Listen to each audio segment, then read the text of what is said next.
বিসমিল্লাহির রহমানির রহিম। আশা করি সকলে ভালো আছেন। আসলে আমি কি জিনিসগুলা আবাদ করে খাই সেটা আপনাদের প্রতিটাই কিন্তু দেখাই। একটু নামিল্লা করে কয়েকটা আলু বুনেছিলাম, এটা নাম সকলেই বলে, এটা আলুগুলা দেখেন তিনটা আলু আসছে গাছে, একটার মধ্যেই তুলেছি। এটা শিমুল আলু, এটা কিন্তু শীতল আলু না, একটা শীতল আলু। এটা কিন্তু কাঁচাও খাওয়া যায় আবার সিদ্ধ করে খাওয়া যায়, অনেক সুন্দর।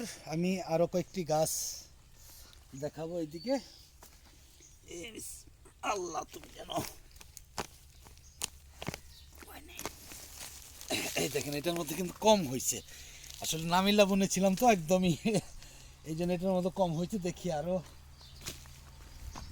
কোনটার মধ্যে আছে। এটার মধ্যে মনে হয় ভালো আলু আছে।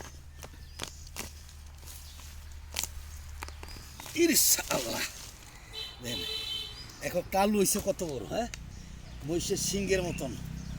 হ্যাঁ, দেখি আরো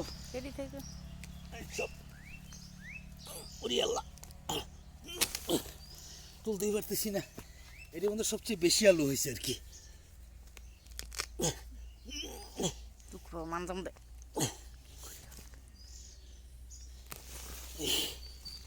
এই দেখেন এটার মধ্যে মনে হচ্ছে যে অনেক বেশি আলু হয়েছে। এই যে দেখা যাচ্ছে যেদিকে, দেখতে থাকেন দেখি কিরকম আলু হয়েছে এটার মধ্যে। এখানে যে খালি আলু আর আলু, এত আলু হয়েছে এটা কিন্তু বিশ্বাসই হচ্ছিল না। দেখেন ভাঙিয়ে গেছে, অনেক আলু হয়েছে এটার মধ্যে, দেখতেই পাচ্ছেন। সকলে কিন্তু বাড়িতে 2-4টা আলু গাছ লাগাইলে কিন্তু খাইতে পারে নিজেদের। এত আলু আর কত দেখাবো। দেখলেন তো আলুগুলা কত সুন্দর, একদম হাঁপাই গেছি ভাই, খালি আলু আর আলু। এটা কিন্তু সকলে বাড়িতে 2-4টা লাগাইলে অবশ্যই খাইতে পারবেন ইনশাআল্লাহ। আমরাও আরও কিছু রইলো, দেখতে পাচ্ছেন।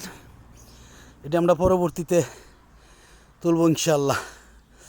যাই হোক, সকলে ভালো থাকুন। ভালো লাগলে লাইক দিবেন, শেয়ার করবেন, সাবস্ক্রাইব করে বেল বাটনের চাপ দল করে রাখবেন প্রতিদিনকার ভিডিওগুলো প্রতিদিন পাওয়ার জন্য। ধন্যবাদ সকলকেই।